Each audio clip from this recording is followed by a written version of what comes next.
Bom, tem tanta coisa que a gente queria falar. É muita coisa, né? Muita coisa. Uma coisa vai abrindo outra. Mas eu queria conversar um pouquinho com você sobre, ainda dentro da saúde, essa resposta mental que nós precisamos dar para a vida, essa resposta que nós precisamos dar para nossa existência. Vamos falar um pouquinho sobre isso. Você, como profissional da saúde, você recebe seus pacientes aqui na clínica, lida com eles diretamente também na academia. Fala um pouquinho para a gente sobre o que a gente pode fazer para ter uma vida saudável do ponto de vista da resposta mental. Pensando agora a partir de uma mentalidade otimista. A gente está vivendo um momento muito difícil para a sociedade, algo que nossa geração nunca experimentou, não fazia parte da nossa cultura antes. Depois disso tudo, nós não vamos ser mais as mesmas pessoas. E aí? Vamos falar de saúde mental. Então, eu posso fazer uma relação isso também com a parte da nutrição, né? Ótimo. Como a gente está misturando aqui todos esses pilares, né? Então, a saúde mental é algo que eu trabalho muito, muito. Enquanto nutricionista, eu lembro na faculdade, eu pensava assim, gente, eu não estou entendendo por que eu estou fazendo 6 semestres de psicologia. Não estou entendendo por quê. Depois eu entendi.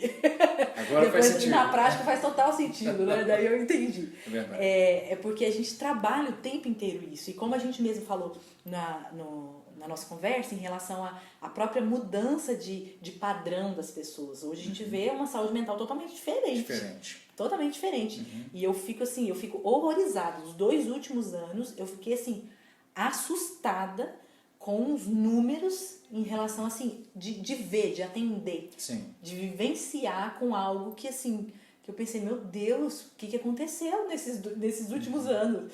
Algo assim, as pessoas elas não estão tendo saúde mental. Não estão tendo. Então, fruto, claro, também de um estilo de vida. Sim. De escolhas mesmo que vão fazendo. Reflete isso. Então, eu sempre eu vejo dessa forma e é algo que eu trabalho dessa forma. A saúde, a própria vida espiritual, eu vejo ela como um grande pilar. Um grande pilar em relação à nossa qualidade de vida. Muito. E vejo ela dentro da saúde mental também como um pilar importante. Sim. Vejo ela muito mesmo. Então, a gente... não é de hoje que se estuda, na verdade, sobre a neurociência da fé. Né? Então, ela tem uma relação, sim, com isso. Não, eu não acredito em assim, positividade, sabe? Mas eu acredito realmente que um senso de propósito, de esperança, sabe? De força, de certeza de para onde vai, com quem carrega, sabe? Então, esse senso de pertença. Isso. Eu pertenço a um Deus, eu pertenço... Isso, sem sombra de dúvidas, traz uma melhor saúde mental. A gente tem trabalho científico mostrando isso. A gente tem trabalho científico. Voltando na psicologia lá, né, na época da sua faculdade, falar um pouquinho de Carl Jung, por exemplo. Né? Como que essa questão da fé, não apenas uma espiritualidade assim abrangente, que todo mundo crê no que quer. Não é isso. É a fé. Né? Essa fé que cura, essa fé que me faz sentir pertencente a um Deus pessoal, verdadeiro. Isso. Ela, sem sombra de dúvidas, é algo muito importante na nossa saúde mental. Muito, muito. É algo que, assim, que eu falo isso para os meus pacientes, falo isso, e é algo que a gente vê, né? A gente percebe das pessoas. É verdade. A gente percebe essa diferença na saúde mental dessas pessoas. Claro que a gente sabe que isso não nos isenta de ter essas alterações mentais. A gente sabe, porque a gente sabe que, por exemplo, a gente pega, por exemplo, uma mulher, às vezes entrando num período ali pós-menopausa, ou seja, ela tem uma queda hormonal brusca, que isso pode gerar uma própria queda nesses neurotransmissores e gerar uma crise depressiva. É verdade. Entende? Que não tem relação propriamente, às vezes, a ela... Que não será uma depressão de fato. É só um estado depressivo. Algo ali que um ajuste hormonal regularizaria. Isso, às vezes você pega uma pessoa com uma alteração na tireoide que gera toda essa consequência mental, entende? Às vezes a pessoa fica um pouco mais ansiosa porque tem uma disfunção tireoidiana, é um hormônio que está desajustado. Então a gente sabe que tem esses fatores também que interagem. Mas a gente sabe que também a própria alimentação, a gente não falou da conexão do intestino com o cérebro? Então, se eu tenho a gente chama uma desibiose, que é um desequilíbrio na quantidade e na qualidade das bactérias no meu intestino, porque eu como mal.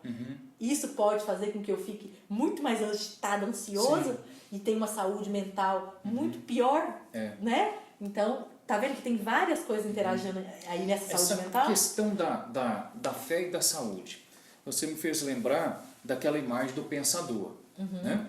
Lá da Grécia Antiga, aquela imagem do cara que está sentado pensando, ele está no banheiro. Né? Ele está no banheiro. A pessoa que, por exemplo, não está conseguindo, doutora, ir ao banheiro pelo estresse. Sim. Né? Onde é que o alimento e a fé podem ajudar?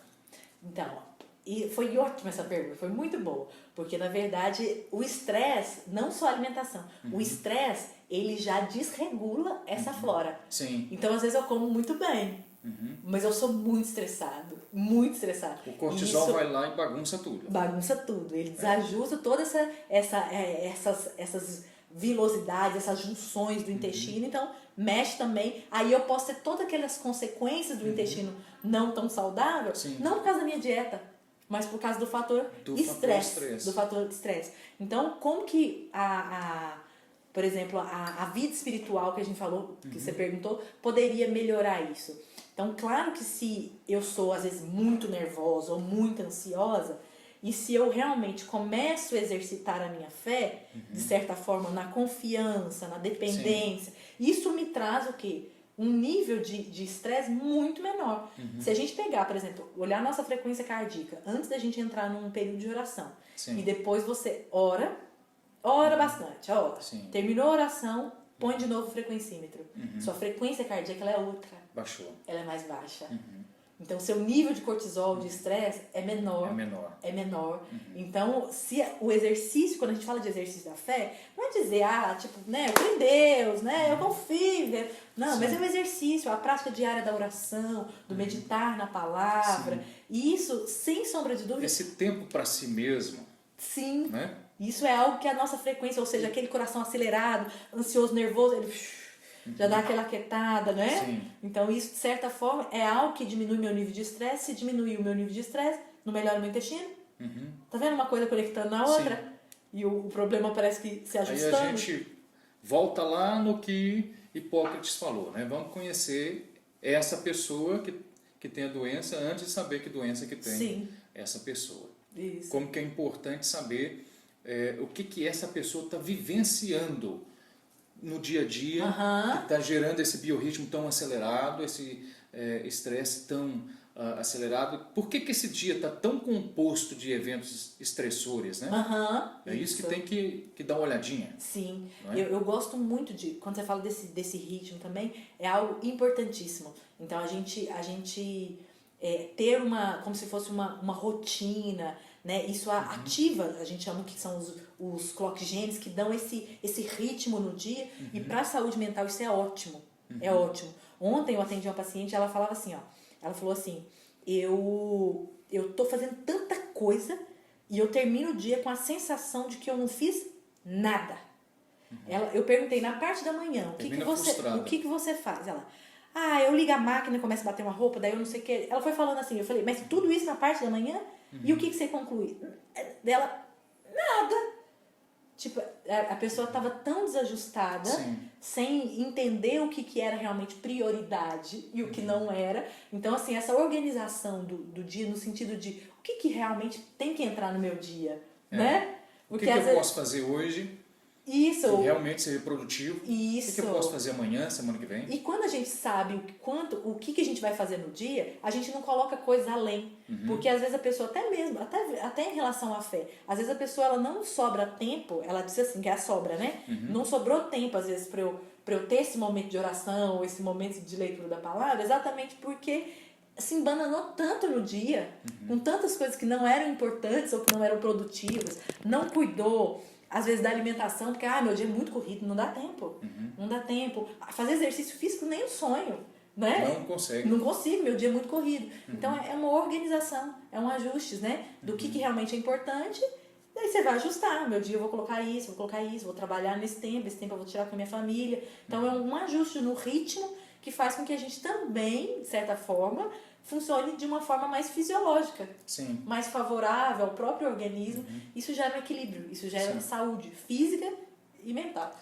Parece que no meio disso tudo aí, numa cultura pós-moderna que, querendo ou não, perpassa a gente de tantos conceitos, e a gente vai tendo que mudar um pouco, não é?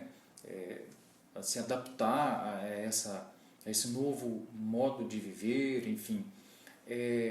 Parece que no meio disso tudo aí existe um ponto de equilíbrio que é, de novo, o conhece-te a ti mesmo.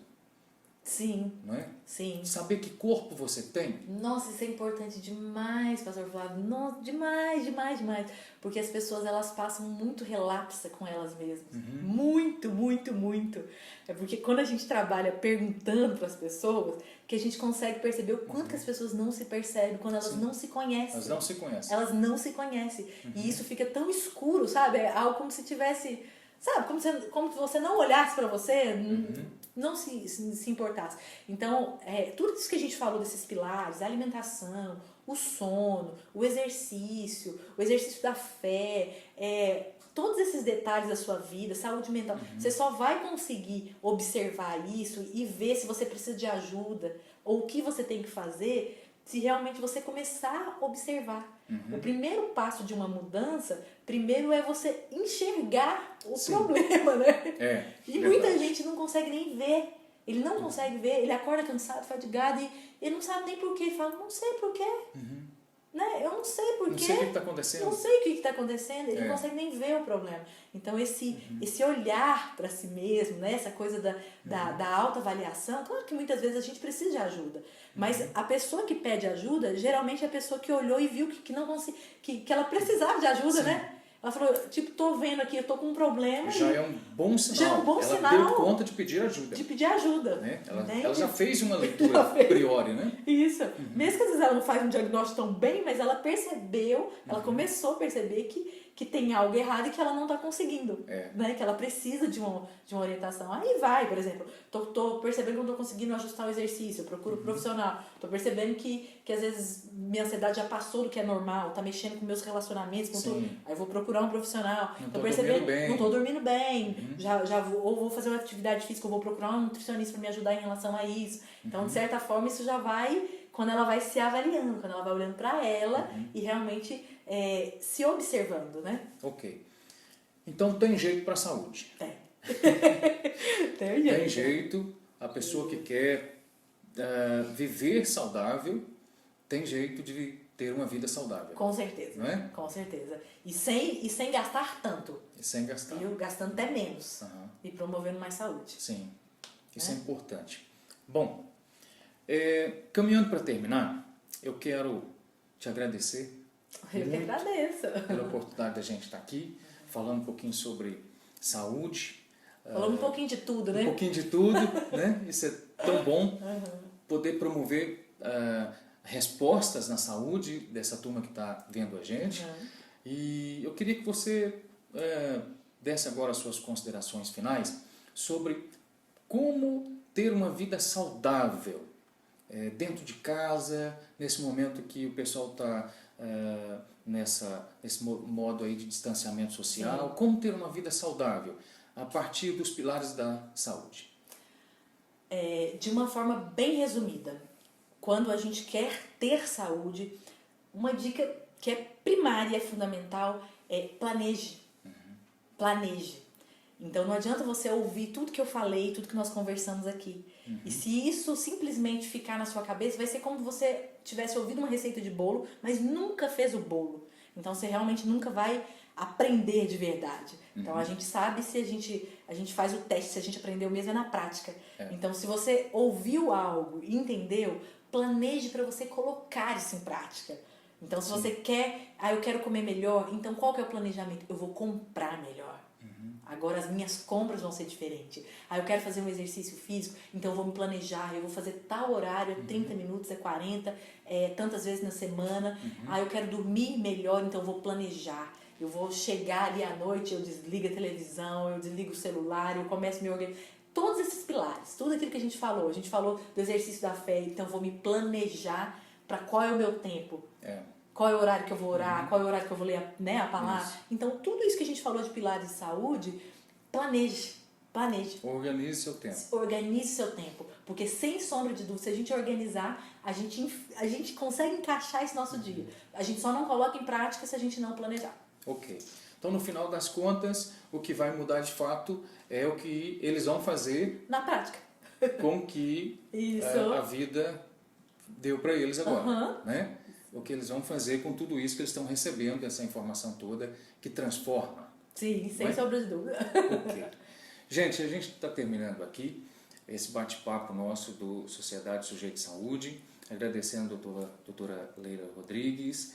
E depois a gente vai voltar com outro quadro, com ela de novo, falando um pouco mais sobre saúde, e aí nós vamos passar um pouco mais para vocês também sobre a fé e o corpo. Vamos falar um pouquinho sobre essas coisas depois, tá bom? Num outro momento. Obrigado, doutora. Eu que agradeço. Um abração. Até logo, né? Até logo. E Deus abençoe vocês. Um abraço.